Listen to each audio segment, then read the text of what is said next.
Hello dear students, this is Renu ma'am. Welcome to this video and in today's video we will study about class 10 science chapter 9 light. ठीक है बेटा जी, इस chapter में इस video में हम chapter 9 light जो है उसके बारे में पढ़ेंगे. Let's start the chapter.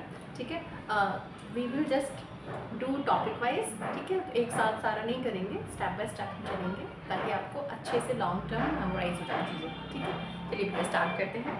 So here light. What is light बेटा? Here light is a form of energy that makes the sensation of vision. यानी कि लाइट आपके पास में एनर्जी की वो फॉर्म होती है जिसकी वजह से हम चीज़ों को देख पाते हैं. ठीक है, that makes the sensation of vision. अब लाइट जो चैप्टर है, लाइट और जो चैप्टर का कंप्लीट नेम है that is light, reflection and refraction. Okay बेटा ji, reflection and refraction. Okay, so here we will first study about reflection. Reflection होता क्या है, किन चीज़ों से रिफ्लेक्शन होता है बेटा? खुद देखिए, आपने बहुत बार ऑब्जर्व किया होगा, अगर हमारे पास में कोई भी स्मूथ सरफेस है, फिर रफ सरफेस अगर हम बात करें तो उस केस में लाइट जो है किसी भी ऑब्जेक्ट से जिसमें से लाइट पास नहीं कर सकती उस पर जाके स्ट्राइक करेगी, स्ट्राइक करके वो रिफ्लेक्ट होती है. हम देख भी रिफ्लेक्शन की वजह से ही पाते हैं ना चीज़ों को. लाइट जो है वो ऑब्जेक्ट पर इंसिडेंट होने के बाद रिफ्लेक्ट होकर हमारी आइज़ में आती है तो हमें चीज़ें दिखाई देती हैं. तो यानी कि लाइट जो है वो सेंसेशन ऑफ विजन जो है उसके लिए रिस्पॉन्सिबल है. ठीक है, इस चैप्टर में बेसिकली जो हमें पढ़ना है वो देख लीजिए आप. हमें रिफ्लेक्शन पढ़ना है लाइट का, रिफ्रैक्शन भी पढ़ना है. देन इस केस में हम क्या करेंगे, सिंपल सा लॉजिक ये है आपके पास में. रिफ्लेक्शन जो है बेटा वो कौन सी चीज़ें जो है वो रिफ्लेक्शन करती है.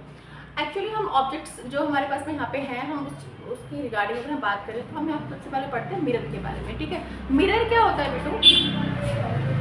मिरर बेटा एनी पॉलिश सरफेस. मिरर जो है वो आपके पास में कोई भी पॉलिश सरफेस हो सकती है. ठीक है, जिससे रिफ्लेक्ट होकर लाइट जो है, जिससे लाइट रिफ्लेक्ट हो. ठीक है, मिरर की अगर हम बात करें, मिरर बेसिकली आपके पास में 2 टाइप्स के मिरर्स होते हैं. कौन कौन से मिरर्स होते हैं बेटा? नंबर 1 आपके पास में आता है प्लेन मिरर, जो सुबह रोज आप स्कूल आने से पहले तैयार होकर देखते हो, प्लेन मिरर. एंड बेटा नंबर 2 जो है वो हमारे पास में है स्फेरिकल मिरर.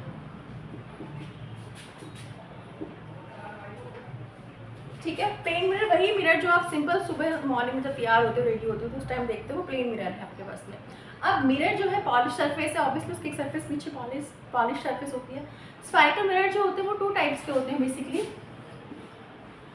कॉनकेव मिरर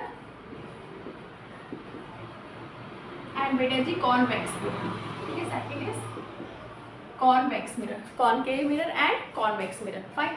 अब कॉनकेव मिरर, कॉन्वेक्स मिरर, ये तो आपके पास स्फेरिकल मिरर्स हो गए. ठीक है, प्लेन मिरर की अगर बात करें, जो मिरर हम कहाँ पे देखते हैं, जो मिरर हम रोज मॉर्निंग में रेडी होने से पहले देखते हैं, रेडी होकर स्कूल के लिए निकलते हो या ऑफिस के लिए निकलते हैं अपने पेरेंट्स, तो आपने देखा होगा कि they get ready and just look into the mirror और फिर मिरर में देख के हाँ आप थिंक इट्स ओके और फिर वो निकलते हैं. तो बेटा प्लेन मिरर जो है इसमें जो हमारी इमेज बन रही है, ठीक है, उसकी कुछ कैरेक्टरिस्टिक्स होते हैं. ठीक है, वो क्या क्या होते हैं पहले वो देख लेते हैं, उसके बाद फिर फर्दर हम चलते चलेंगे.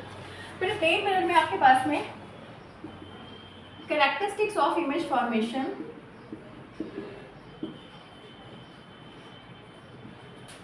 इमेज फॉर्मेशन और image formed. Characteristic of the image form में था प्लेन मिरर की बात कर रहे हैं हम. तब इसकी बात करते हैं बेटा जी. सिंपल सा है आपके पास में, जितना डिस्टेंस आपका, माने अगर आपको हम एज एन ऑब्जेक्ट एज्यूम करें, जितना डिस्टेंस आपका आपके मिरर से है, यानी ऑब्जेक्ट डिस्टेंस जितना है उतना ही हमारा इमेज डिस्टेंस भी होगा. अगर मैं आपसे कहूँ कि भाई ये मेरे पास में प्लेन मिरर है, ऑब्जेक्ट यहाँ पे है, ठीक है, ऑब्जेक्ट यहाँ पे है, जब ऑब्जेक्ट यहाँ पे है तो जितना डिस्टेंस इसका होगा मिरर से उतना ही अंदर आपकी इमेज बनती है.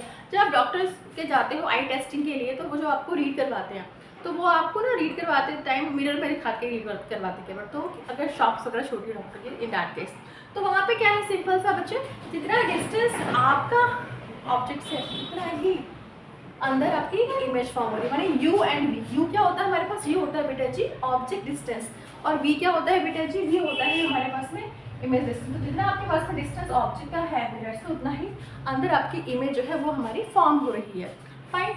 अब करना क्या है, तो ये फर्स्ट कैरेक्टरिस्टिक तो ये होगा कि भाई image distance is equal to object distance. Second बात करें हमारे पास में जो इमेज होती है दैट इज लेटरली इन्वर्टेड. यानी कि अगर आपने अपना लेफ्ट हैंड उठाया तो आपके पास में मिरर के अंदर यू विल सी कि आपका राइट हैंड जो है वो ऊपर अपराइट हो रहा है. यानी कि आपकी जो पूरी इमेज है वो क्या हो जाएगी, that will be laterally inverted. ठीक है, ये भी हमारे पास में क्या है, characteristic of image formation using plane mirror. ठीक है, आपकी जो हाइट होती है बेटा, ठीक है। हाइट होती है वो सेम रहती है, जितना हाइट आपके पास, जितना एक्चुअली आपका हाइट है, क्योंकि यहाँ पे आपके पास में u and v both are equal. तो मैग्नीफिकेशन की बात करें हमारे पास में, तो मैग्नीफिकेशन बना था जितना आपके पास में हाइट ऑब्जेक्ट का होगा उतना ही हाइट हमारा इमेज का होगा। ठीक है। अच्छा, मैं एक क्वेश्चन आपसे पूछती हूँ कि मिनिमम हमारे पास में ऑब्जेक्ट जो है कितना आपके पास में, हम ये कह सकते हैं कि भाई मिनिमम, मैंने पूछा कि मिनिमम नंबर ऑफ रेज, अपोलोगन रेज यहाँ पे कैसे आएंगे अभी स्टार्ट करेंगे इसके बारे में भी। तो कितना rays, minimum number of rays are required to produce a image using a mirror. Mirror से किसी ऑब्जेक्ट की इमेज बनाने के लिए, मिरर के अंदर किसी ऑब्जेक्ट की इमेज बनाने के लिए हमें कितना, आपके पास में कितना नंबर ऑफ रेज रिक्वायर्ड होगा। ठीक है, मेरा क्वेश्चन है, और इसका जो आंसर है वो आप मुझे सेंड कर देंगे इन कमेंट सेक्शन। ओके, चलिए, तो ये हमारे पास, मैंने आपको कुछ कैरेक्टरिस्टिक बता दिए, किसके आपके पास में कैरेक्टरिस्टिक किसके बताए बेटे मैंने, image form using plane mirror. ठीक है। अच्छा, जो एक चीज़ और है हमेशा याद रखेंगे, आपके पास में मिरर, चाहे प्लेन मिरर हो चाहे आपके पास स्फेरिकल मिरर हो, बेटा they always always laws of reflection of light है। Laws of reflection of light मैं आपको नेक्स्ट वीडियो में बताऊंगी। Till then bye.